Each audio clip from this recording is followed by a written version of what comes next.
Halo guys, selamat datang di 1% Podcast.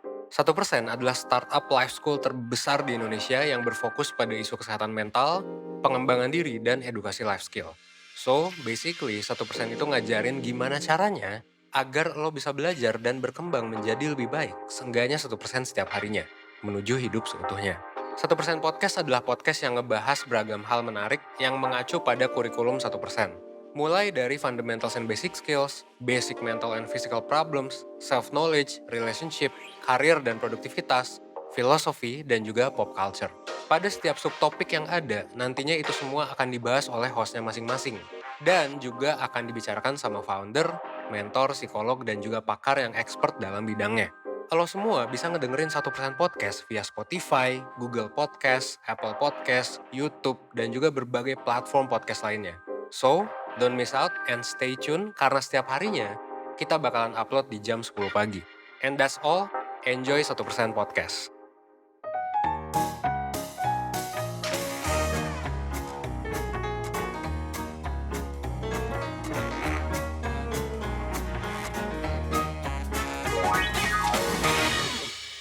Halo Perseners, balik lagi sama gue. Aku Yuni dari 1%, host podcast yang biasanya ngomongin tentang self-awareness dan self-development. Nah, guys, kalau dari kemarin aku selalu ngajakin ngobrol ya, mentor sih, 3 podcast gue cuma mentor doang. Kali ini ada spesial, itu kalau kalian dengar suara ketawa-ketawa di belakang, karena kita hari ini sama content researcher. Halo. 1%. Halo Bandoro. Halo guys. Halo perseners ya. 1% apa? Yep. Perseners kan? Perseners 1% teh kita sayang. Iya tahu. Kan 1% juga dengar juga nanti. Dua-duanya iya. kan. Halo. Halo 1% and perseners. Halo 1% and perseners. Maaf ya selama ini gue sapa cuma perseners doang. Oke. Ini apa ya, perkenalan diri dulu atau gimana? Iya, kenalin coba lu siapa? Ya, jadi nama gue Bandoro. Gue adalah content researcher dari 1%. Jadi kerjaan gue sehari-hari adalah seperti namanya, gue meresearch konten. Jadi terutama sih video-video yang ditonton, yang dibuat di YouTube sih. Jadi kalau lu nonton video 1% di YouTube yang kece banget, yang udah hampir 1 juta subscriber ini, Yeay! Oke, lanjut. berkat Yuni semuanya. Apa Gila, sih lo lebay banget? Kan gue memuji-muji aja Yun, biar lu muji balik gimana sih? Aduh iya gila, Bandoro tuh pinter banget guys. Selain dia content researcher-nya 1%, buat kalian yang masih pada jomblo, karena Bandoro juga jomblo, dia calon dokter. Yuk, siapa yang gak mau calon dokter? Apalagi boleh. Yang apalagi personers yang tinggalnya di Bali. Nah, boleh tuh. Ini nih ada nih orang Bali bernama Bandoro Gunarso. Pinter banget. Dia anak dokteran tapi bahasanya kadang-kadang psikologi banget. Terus gue kadang-kadang kayak gila, gue aja udah kuliah 4 tahun mungkin gak sedalam dia bahasan psikologi gue. Enggak lah, gila. Melebih-lebihkan lo ah. Tapi gue membuka lowongan kok kalau ada yang mau membuka lowongan tetap. Kalau ada yang mau pacaran sama Bandoro, siapa tahu kalian cari aja. Boleh, nomor gue nanti di akhir sesi nomor gue. Plus 62 kok dilanjutin. Oke, lanjutin. Ini kalau kalian kurang tahu kenapa tiba-tiba sama content researcher 1%. Sebenarnya podcast di 1% itu adalah ajang untuk Yuni ngobrol sama teman-temannya yang involved di YouTube dan di 1% secara general. Karena kan WFH, jadi jarang ketemu semuanya member-member 1%. Jadi mau nggak mau harus nyempatin diri. Dan kenapa nggak nyempatin diri sambil bikin konten? Bener nggak, Bab? Bener banget, kita harus produktif setiap saat. Betul, walaupun kadang-kadang overproduktif kalau di 1%. Yoi. Oke, kalian pasti bingung kalau kalian penasaran sama kerjaan Bandoro sebagai content researcher 1%, kalian bisa langsung aja mungkin ke Instagramnya Bandoro yang apa namanya, Beb? Langsung dipromosiin nih. Promosiin aja langsung. Ya udah, @bandorogunarso. Ingat ya. Bandoro Gunarso, ingat ya. Oke. lanjut Oke. aja. Karena topik hari ini cukup seru dan salah satu alasan kenapa aku ngambil topik ini dengan Bandoro adalah karena yang tadi aku bilang Bandoro calon dokter. Oke. Kita akan ngomongin tentang nature versus nurture dan tentang Oh, happiness. jadi kita Maksudnya berperang nih nature. ya. Iya, karena Nature oke, versus mungkin nurture. kita kasih tahu gambaran dulu ya. Kalau nature itu DNA, gen. Apalagi Hmm. sih, gue kurang tahu juga. Intinya semua yang DNA, berhubungan dengan gen. hal fisik lah. Betul, yang berhubungan sama hal fisik berarti masuk ke kedokteran, betul nggak? Hal-hal Iya, yang lebih ke berhubungan sama sana. kedokteran. Iya benar. Terus nurture itu adalah lingkungan, keluarga. Maksudnya lingkungan Hmm. keluarga tuh yang kayak orang-orangnya siapa aja, orang-orang gimana, sekolah kamu, terus kayak lingkungan kerja kamu, tempat kamu berkembang, environment kamu. Ya, masuknya akan lebih ke psikologis. Jadi di sini Oke. kita akan ada dua pihak dari kedokteran dan psikologi. Nggak ada yang sebenarnya kita berdua sama-sama cukup menarik sih sebenarnya kalau nature versus nurture ini. Iya. Oke, mulai aja kali ya. Boleh. Tadi pagi background cerita dulu. Tadi pagi aku sama Bandoro guys itu kirim-kiriman jurnal. Iya, kita Oke. se-nerdy itu, kita se-nerd itu, Mantep se-geek ya. itu. Kalau ngobrol kirim-kirimannya jurnal. Mantap. Jadi yang kita omongin tadi kita pertama kali ketemu, kalau kebahagiaan itu sebenarnya karena genetik apa karena lingkungan? Nah, menurut lo gimana, Beb? Oke. Sorry minum. Jadi bahasan kita kan di sini nature versus nurture ya, dimana nature itu semua yang berhubungan dengan fisik lo, dengan DNA lo lebih tepatnya, dan nurture itu yang berhubungan dengan lingkungan, dan mana sih yang lebih berpengaruh terhadap kebahagiaan lo, gitu kan? Mungkin ini perdebatan yang cukup ini sih, cukup apa ya?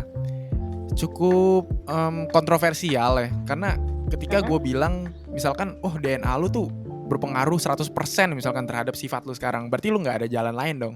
Kayak aduh gimana dong, gue sekarang anxious banget, gue setiap hari gak bahagia, gue depresi, gue berarti gak bisa berubah, mendingan gue bunuh diri aja, jangan gitu kan. Istilahnya ini kontroversi banget gitu, karena bisa sampai ke sana terbawanya kan. Nah karena itu kita kali ini akan coba meluruskan nih sebenarnya mana sih yang lebih berpengaruh antara nature dan nurture, atau jangan-jangan mereka berdua sama-sama berpengaruh gitu kan. Nah ini yang perlu dilurusin. Jadi tadi balik ke pertanyaannya Yun, apa Yun tadi pertanyaannya? Coba jelasin seberapa berpengaruh sih nature itu sama kebahagiaan seseorang. Oke, jadi gue bisa bilang, jadi gue udah beberapa kali baca buku yang terkait dengan happiness dan juga terkait dengan evolusi. Jadi membahas segala hal tentang manusia dari dulu sampai sekarang gitu. Kan kita untuk tahu psikologi kita harus tahu gitu. Kita ini terbentuk dari proses apa sih? Sehingga kita tahu, oh kita ini harus gimana. Nah, dari yang gue baca, ini gue banyak ngutipnya dari buku yang judulnya kalau lo mau tahu Happiness Hypothesis by John Haidit, dan juga The How of Happiness dari adalah dia researcher happiness Sonia Lyubomirsky. Nah intinya di kedua buku itu dibilang kalau ternyata pengaruh genetik ke sifat kita sekarang, terutama happiness, itu ternyata meskipun tidak seluruhnya terpengaruhi oleh nature, misal dengan DNA dan sebagainya, tapi DNA ini atau nature ini berpengaruh, mengasih pengaruh yang cukup besar. Jadi bukan kecil pengaruhnya. Jadi bukan lo itu sebagian besar adalah didikan lo dari kecil, nggak gitu juga gitu. Bukan lo sebagian besar dari hal yang terjadi di hidup lo, dari lingkungan lo, nggak juga. Tapi DNA lo, bokap nyokap lo istilahnya, atau kakek nenek lo itu berpengaruh sama besarnya terhadap diri lo. Ternyata sampai gitu ya. Betul. Oke, gue mau nambahin juga nih dari sini. Jadi kalau tadi dua researcher yang dibacain sama Bandoro ngomong kayak gitu, ini ada pandangan lain dari nama researchernya adalah David Lykken. Jujur gue nggak tahu cara baca nama dia gimana sih. Pokoknya David Lykken, Lykken. Bukunya dia, penerbitan dia adalah judulnya The Nature and Nurture of Joy and Commitment, and Contentment. Nah, basically dia ngomong hal yang sama apa yang diomongin sebelumnya, kalau emang ada aspek dari A dan B, tapi nggak bisa dipungkiri aspek DNA tuh gede banget. Iya. Jadi Benar. kalau aspek DNA tuh kalau menurut David Lycan sendiri tuh up to 50%. Jadi kayak bahkan setengahnya hidupnya Iya. itu dikontrol sama DNA. Tapi yang menariknya adalah David Lycan, by the way kalau kalian penasaran kayak ini dia dapat dari mana DNA gini-gini, dia ngelakuin twin experiment. Lo tau twin experiment gak, Beb? Iya, jadi itu juga sesuai yang gue baca. Jadi mungkin gue belum ngejelasin ya. Maksudnya gue ngomong nature itu banyak tuh dari mana. Ternyata gini, kan lu nggak bisa kan meneliti, oh DNA orang nih hurufnya A sampai Z. Oh hurufnya dia A sampai Z, lu nggak bisa gitu kan. Teknologi kita belum sampai untuk menganalisis DNA sedetail itu gitu. Makanya mereka caranya adalah mereka menganalisis orang-orang yang kembar nih. Jadi ketika lo kembar terutama kembar identik ya. Kembar tuh ada dua, ada kembar identik di mana gen lu tuh 100% sama, ada kembar yang fraternal namanya. Intinya lo 50% sama, yang lo kalau dengar orang kembar tuh tapi beda-beda mukanya, tubuhnya beda-beda, itu kembar fraternal namanya. Identik tuh yang mirip persis. Nah, ternyata penelitiannya jadi ada penelitian di Minnesota ya, itu salah satu kota di Amerika, di mana kotanya itu banyak banget kembarnya gitu. Orang kembar entah gimana caranya di situ banyak banget. Dan dari penelitian itu si saintis ini nemuin ternyata kembar ini memiliki banyak banget sifat yang sama. Dan problemnya adalah bahkan ketika mereka digedein di lingkungan yang berbeda, dari orang tua yang berbeda, sifat samanya tuh masih banyak banget yang mirip. Contoh kayak extrovertedness, introvertedness, terus intelijensia. Jadi seberapa lo pinter, dan salah satu dari sana adalah seberapa bahagia hidup lo. Gitu. Betul. Jadi ini aneh Padahal banget sih. yang tadi Bandoro Aneh bilang, banget sih. Ya iya, setuju banget, Beb. Bahkan yang segampang ini, Beb, kalau yang dari yang gue baca, sampai mereka tuh selera cewek dan selera cowoknya mereka tuh sama gitu loh. Bener banget. Definisi kebahagiaan mereka dan riset tentang kebahagiaan mereka, karena di psikologi sendiri kan ada assessment yang buat menghitung seberapa bahagia lo gitu kan. Nah, itu tuh mereka hampir sama, cuman bedanya paling 0, sekian persen sampai 1%. Jadi tuh semirip itu. Terus kalau yang gue baca, Beb, ini yang keren banget adalah kalau si Dok David Lycan ini tuh dia 9 tahun kemudian di follow up sama dia risetnya. Terus nggak berubah, guys. Jadi dari yang pertama mereka similarity happiness itu 55% sampai yang 9 tahun kemudian cuma 54%. Jadi kayak hampir nggak berubah, nggak ada perubahan yang signifikan lah paling enggaknya. Padahal kan setelah 9 tahun hidup lo berubah gitu kan, kayak misal lo nikah atau lo apa, tapi gen lo bilang ya kebahagiaan lo nggak berubah gitu. Dan yang lebih keren lagi, Yun, ternyata dia nganalisis nih, si saintis ini nganalisis 2 kembar identik yang di raise di family yang berbeda gitu kan. Dan dia nganalisis kebahagiaan si kembar yang A nih, misalkan ada A, ada B. Ini dianalisis yang A, dicek kebahagiaannya dalam beberapa tahun. Dicek juga pengaruh faktor lingkungan, entah pernikahan, entah achievement, entah keresahannya, dianalisis tuh berapa efeknya terhadap kebahagiaannya. Ternyata dari lingkungannya dibanding dengan kebahagiaan si kembarannya, meskipun mereka nggak pernah ketemu nih, di raise di keluarga yang berbeda, ternyata lebih kebahagiaan si A ini lebih mirip sama kebahagiaan si B ini. Sama level bahagianya mirip. Iya, level bahagianya mirip, terlepas dari apapun yang terjadi ke dia. Itu kalau kembar 100%. Itu kalau kembar 100% dengan catatan itu ya. Kalau kembar, maksudnya kembar apa sih namanya? Monozigotik, Ya, kembar identik. Gue ribet banget ya Allah. Oke. Jadi kayak ya udah itu emang bener banget.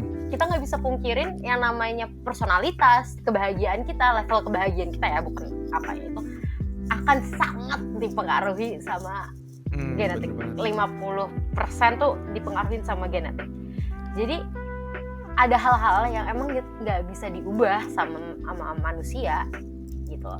Tapi yang seperti Bandoro ngomong tadi di awal, bukan berarti lo nyerah gitu aja kayak ya udah berarti emang genetik gue neurotik banget, gue nggak bisa senang, atau kayak emang genetik gue tuh sih sedih mulu, gue nggak bisa bahagia atau apa. Enggak gitu juga, karena ada aspek kedua nih yang namanya nurture. Nah, yang tadi gue bilang nature tuh emang gila sih angka 50% hidup lo udah ditentuin sama genetik lo. Tapi bukan berarti 50% sisanya itu nggak berguna, bener nggak Beb? Bener banget. Dan ini mungkin dari omongan gua tadi ya, kesannya tuh kayak seluruh hidup lu ditentukan sama genetik lu gitu. Tapi di sini lu perlu take itu account.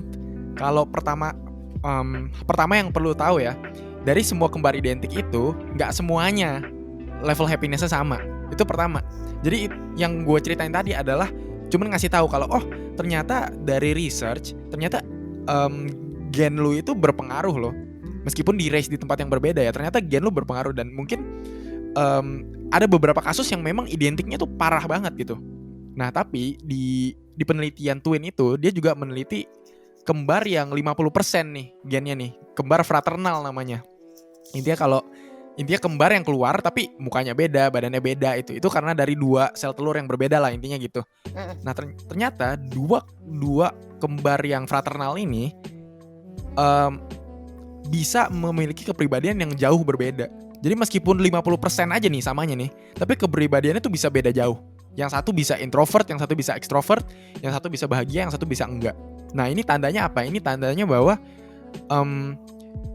ada faktor lain gitu yang berpengaruh. Bahwa gak cuma genetik lo. Kalau kita ngikutin logikanya genetik kan harusnya harusnya 50%, lo harusnya 50% sama dong perilaku lo.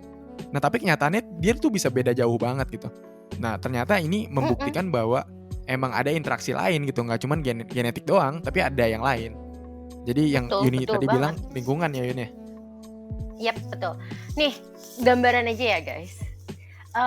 Ini aku ngomongin mungkin dari sisi sosialnya, terus ntar move on rada ke scientific dikit. Kalau kalian, gampang ini deh, kalau misalnya Bandoro sekarang kerja di 1% dan di rumah sakit gitu kan. Again, dia super sibuk, super single, siapapun yang mau. Enggak, tapi dia emang kerja di 1% dan dia kerja di rumah sakit sebagai koas kan. Nah, kalau lingkungan 1% kayak misalnya bosnya Bandoro atau partnernya Bandoro kurang mendukung, dia nggak akan berkembang di 1%, bener nggak? Bener banget. Padahal genetiknya Bandoro adalah genetik yang berkembang, kayak ya dia emang pintar gitu loh. Misalnya gitu. Dan kalau dia di rumah sakit, walaupun dia misalnya keluarganya dokter semua, tapi dia di rumah sakit ini kurang enak lah situasinya atau kurang enak sama partner yang lainnya, dia juga nggak akan berkembang walaupun gennya Bandoro tuh udah gen isinya dokter semua, karena orang-orang di misalnya keluarga dia dokter semua gitu kan, tetap nggak bisa berkembang karena pada dasarnya manusia tuh masih punya free will, kita masih punya di otak kita tuh masih ada yang namanya, ini rada masuk ke otak dikit, maaf banget kalau mungkin podcast yang hari ini rada susah diikutin. Ada bagian otak kita yang depan di jidat ini namanya frontal lobe. Nah frontal lobe itu bagian yang kalian mengakses informasi dan mengasih nge-attach feeling ke informasi itu gitu. Kalau misalnya lingkungan kalian udah nggak enak nih, frontal lobe kalian akan nge-attach pelajaran yang kalian dapat dari lingkungan itu dengan hal yang tidak enak, menjadi kalian nggak suka dan nggak akan kalian proses ulang, nggak akan kalian pelajarin ulang gitu.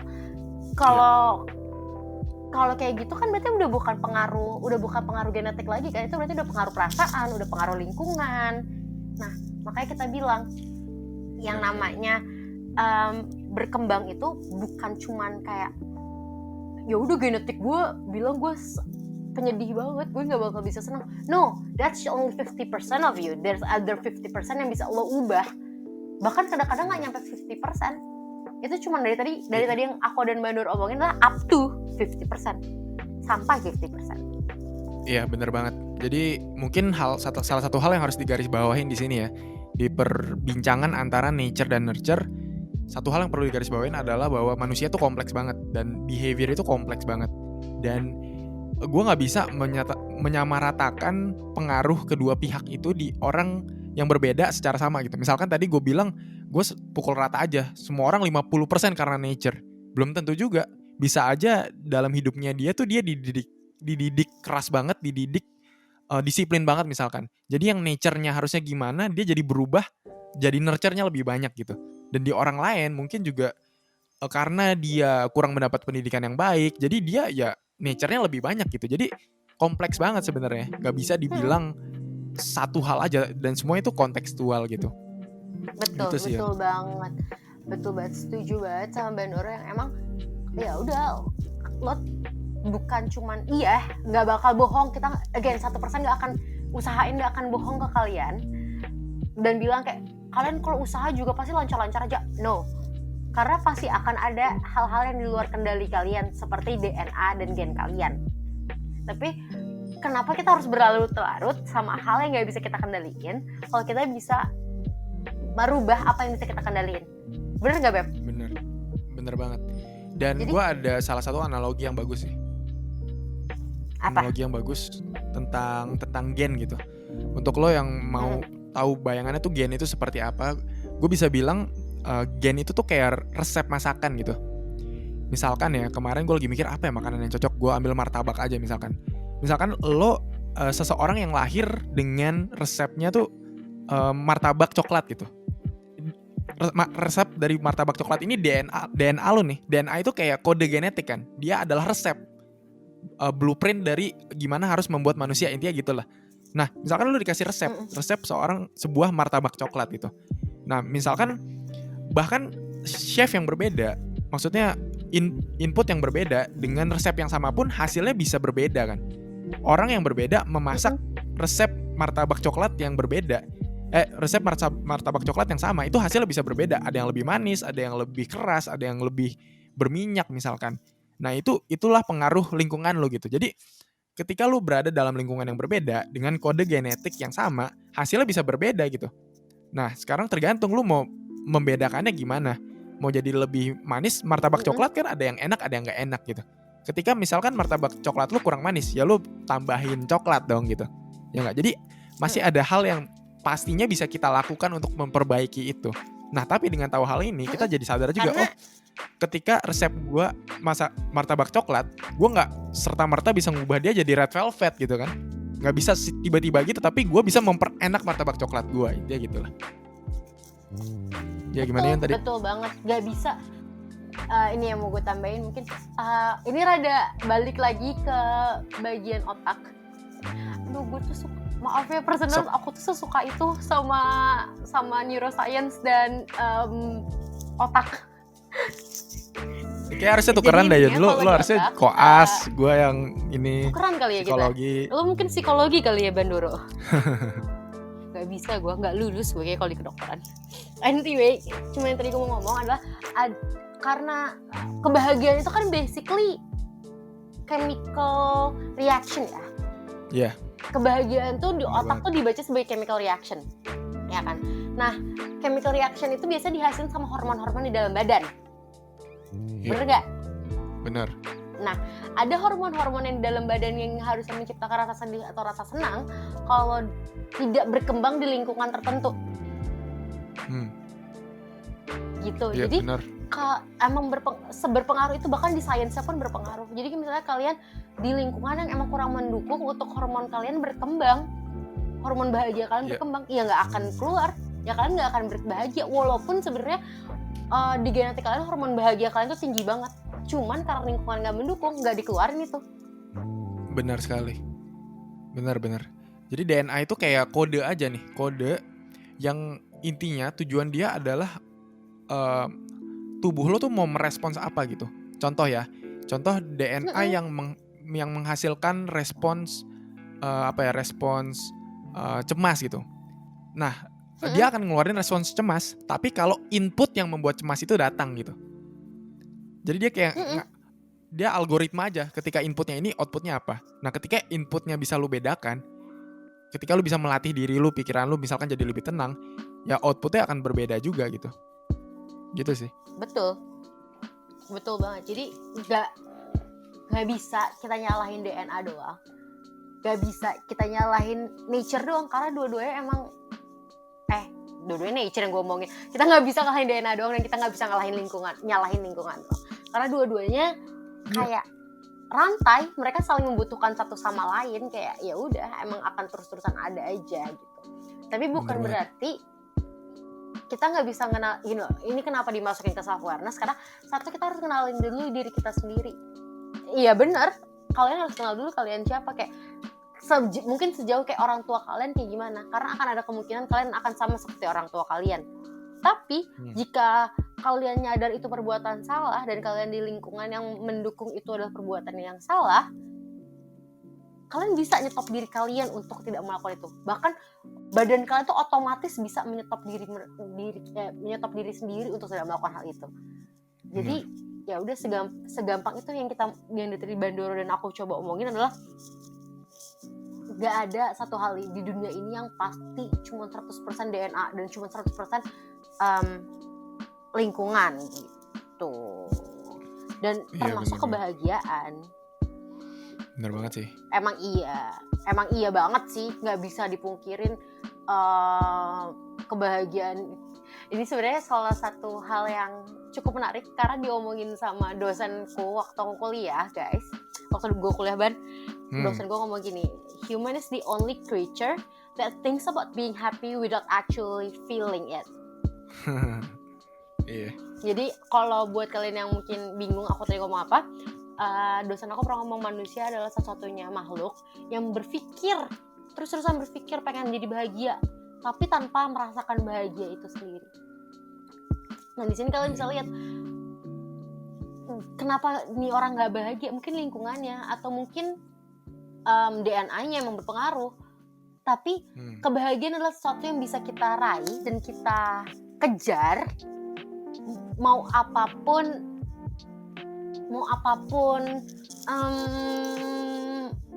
inputnya. Iya, mau apapun gimana DNA lu, ya lu selalu bisa melakukan sesuatu atas itu gitu. Intinya gitu sih.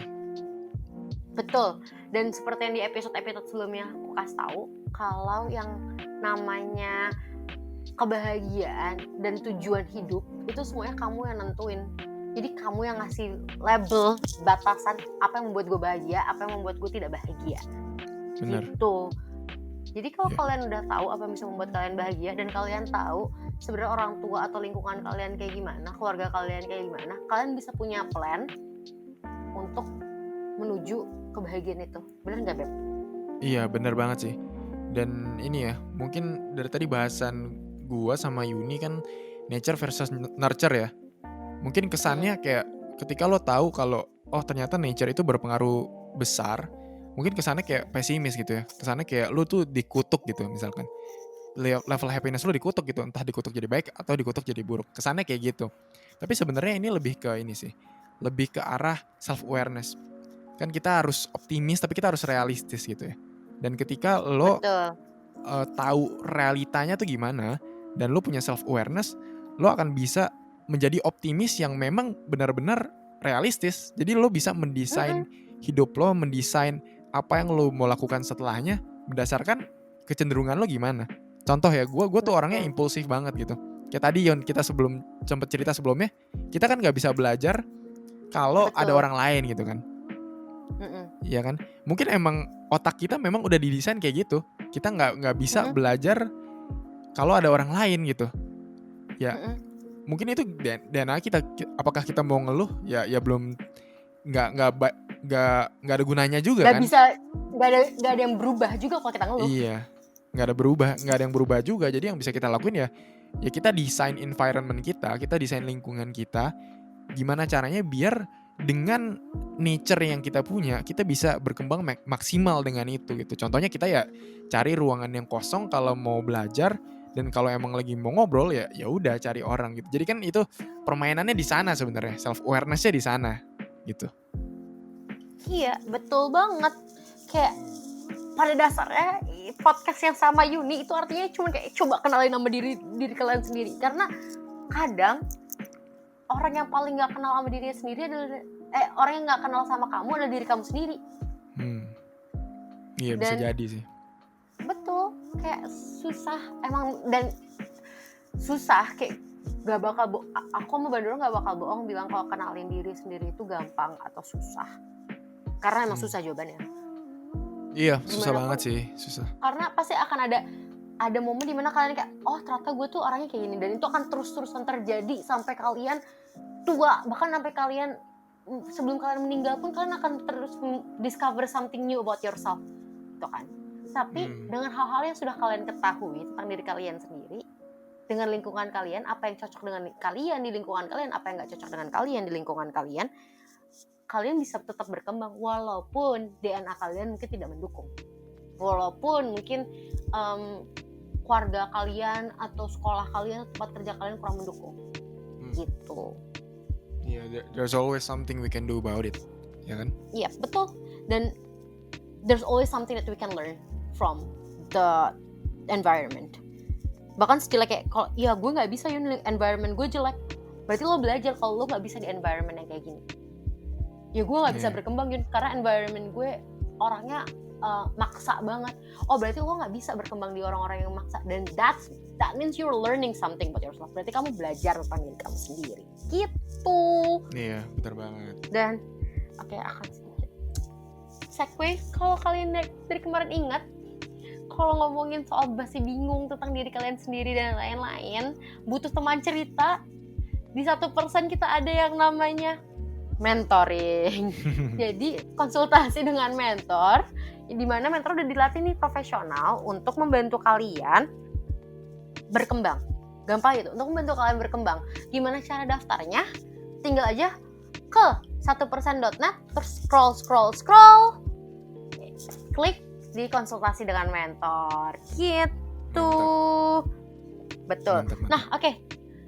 Ini sangat penting Bandoro. Karena kita udah ikut 30 menit. Seperti biasanya kalau 30 rata-rata podcast 1% 30 menit. Kita akan berbicara tentang gimana caranya kita punya nurture lingkungan environment yang enak. Dan bisa membantu hormon-hormon bagus kita untuk tetap berkembang. Oke. Dari gue dulu nih, apa lu dulu? Lu dulu deh. Gue dulu ya. Jadi sebenarnya ada cara pandang lain dari nurture dan nature ini ya. Gue punya cara pandang lain yang sebenarnya cara pandang di bidang psikologi dan psikiatri. Namanya biopsikososial. Lo pasti pernah denger kan ini ya? Jadi, ya, gue baru mau ngomong, gue tahu itu. Jadi intinya perilaku kita apapun itu tuh diatur sama 3 hal. Pertama adalah biologi kita. Biologi itu semua hal yang sifatnya fisik ya. Entah DNA lo, entah pergerakan hormonal lo di otak, entah pergerakan listrik lo di otak, itu mengatur pikiran lo kan. Nah itu biologis. Kedua adalah psikologi. Psikologi itu adalah cara pikiran lo menginterpretasi sesuatu, cara pikiran lo bekerja gitu. Misalkan ada suatu kejadian buruk, satu orang nih bisa interpretasinya jelek, tapi satu orang bisa interpretasinya dengan legowo gitu. Itu kan perbedaan di cara dia menginterpretasi, cara psikologinya bekerja. Dan yang terakhir adalah sosial. Sosial itu adalah lingkungan lo, siapa orang yang lo punya, apa kerjaan yang lo lakukan, tekanan apa yang lo alami, seberapa banyak uang lo, itu sosial. Nah, dan perilaku kita itu selalu gabungan dari ketiga ini gitu. Jadi ketiga ini nggak pernah terpisah. Nah, dan terkait happiness, terkait kebahagiaan, selalu ada yang bisa kita lakukan dengan 3 hal ini. Jadi kita bisa meng-approach kebahagiaan kita dari 3 elemen yang berbeda ini. Contoh, yang pertama biologi ya. Biologi, jadi udah banyak banget penelitian yang ngasih efek paling bagus, ngasih tahu efek positif dari olahraga misalkan. Ini gue ambil yang biologi, salah satu hal yang paling berpengaruh ke biologi lu, ke kebahagiaan lu adalah olahraga. Jadi pada saat lu olahraga, hormon-hormon dopamin, serotonin, norepinefrin, hormon-hormon yang bisa membuat lu lebih bahagia itu keluar di kepala lu gitu. Dan udah banyak penelitiannya gitu. Bahkan mereka memiliki tingkat keefektifan yang hampir mirip, yang sama dengan obat antidepresan. Jadi daripada lo minum obat gitu, maksudnya kalau ini perbandingan kalau perlu aja ya, tetap minum ya guys. Tapi kalau psikiater lu ngasih ya lu tetap minum gitu. Tapi lebih Kalau baik perlu tetap minum. lebih baik ditambah olahraga gitu, karena efeknya ternyata sama gitu. Karena ketika tubuh lu bergerak, tubuh lo yang bergerak ini akan memicu hormon di otak lo untuk keluar, dan hormon itu ya hormon-hormon yang berhubungan sama kebahagiaan. Makanya mungkin ketika abis lo olahraga mood lo jadi enak gitu kan. Mungkin lo sering ngalamin itu sih. Jadi gitulah intinya, secara biologis olahraga bisa membantu. Secara psikologis itu kan, psikologi itu cara lo menginterpretasi sesuatu. Dan selama ini sih sesuai pengalaman Betul. gue yang paling berpengaruh itu ada 2 sih. Filosofi Stoicism itu pertama, dan kedua itu adalah gratitude dan optimism. Jadi intinya kalau Stoicism itu cara lo menginterpretasi sesuatu gitu. Jadi ketika lo melihat suatu masalah, lo harus pikirin gini, ini mana yang dalam kontrol gua, mana yang di luar kontrol gua gitu. Dan itu berguna banget sih. Ketika gua misalkan gua digosipin orang gitu ya misalkan, itu kan sedih itu kan. Meskipun digosipinnya Bandoro ganteng banget gitu, tapi ya tetap sedih gitu. Enggak. Jadi ya pada saat itu ya lo bisa sadar sebenarnya mana sih yang bisa lo kontrol. Oh, apakah omongan orang itu bisa lo kontrol gitu? Ya nggak bisa kan. Ya dia mulut dia akan ngomong sesuai dia. Kecuali lo datang ke rumahnya terus lo gebukin gitu, itu kan tapi udah berlebihan gitu kan. Intinya omongan orang susah lah buat lo kontrol. Yang bisa lo kontrol apa ya, tingkah laku lo gitu. Ya kalau lo nggak mau digosipin orang, ya setidaknya lo nggak usah peduli sama hal itu, atau setidaknya lo ya membuktikan ke diri lo sendiri kalau lo tuh lebih baik gitu. Nah itu stoicism gitu. Kalau optimism sama gratitude intinya lo berterima kasih sama hidup lo, melihat sesuatu dengan lebih positif, dan itu bisa dilatih emang. Itu bisa dilatih. Dan yang terkait sosial, tadi biologi, psikologi, sosial. Sosial yang paling bagus adalah pertama adalah relationship, kedua adalah kerjaan. Kenapa relationship? Betul. Ya, relationship ini penting banget. Jadi lo ketika lo ada waktu luang, lo jangan underestimate kebutuhan lo untuk berhubungan dengan orang lain. Karena penelitian di Harvard nih, dia meneliti orang selama 75 tahun nih. Dan ternyata salah satu prediktor kebahagiaan terbesar ya relationship aja. Hal lain ya pengaruhnya lebih kecil gitu. Itu pertama. Dan kedua kerjaan. Kenapa kerjaan? Karena ya hampir setengah dari hidup lo itu lo habisin di kerjaan gitu ya kan.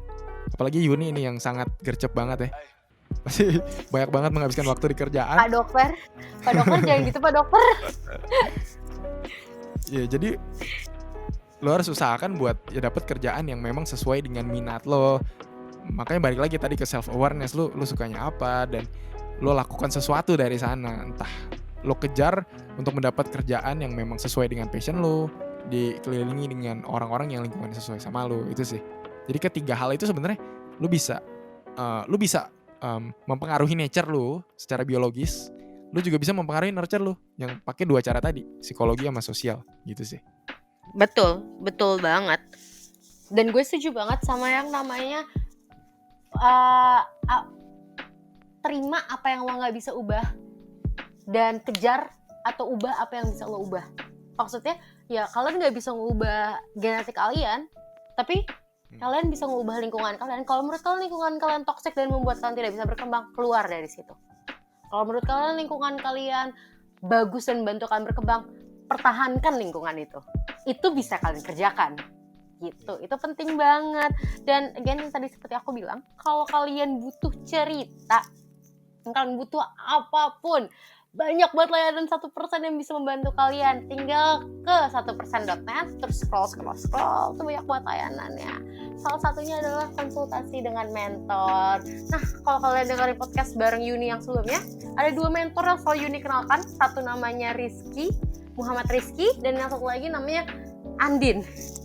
Karena udah bikin podcast 4 kali, 3 sama 2 orang yang sama, akhirnya ada Bandoro yang membuat ada pattern yang berubah lah dalam podcastnya Yuni.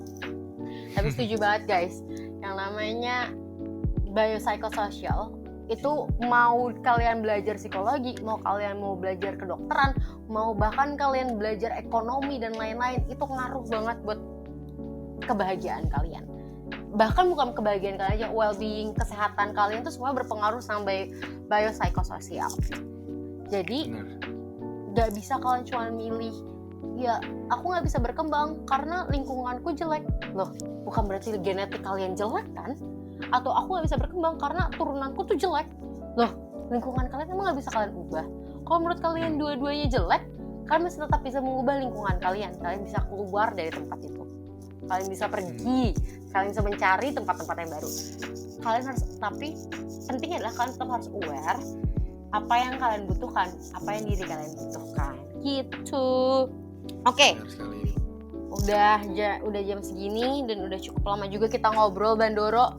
Makasih banget udah mau geeking out tentang neuroscience, evolutionary psychology, dan banyak hal yang sebenarnya sangat seru diomongin. Kalau by the way, personal, kalau kalian masih tetap ingin mendengar, mungkin Yuni ngebahas tentang neuroscience dan mungkin kesehatan versi dari Bandoro, komen. Atau kalau kalian dengerin di YouTube, komen. Kalau kalian dengerin di Spotify, ke Instagram, terus komen di Instagram, mau dong Yuni bahas lagi tentang biopsykososial mungkin sama Bandoro atau sama yang lainnya, boleh banget. Tapi terima kasih udah mau dengerin podcast hari ini bareng aku dan Bandoro.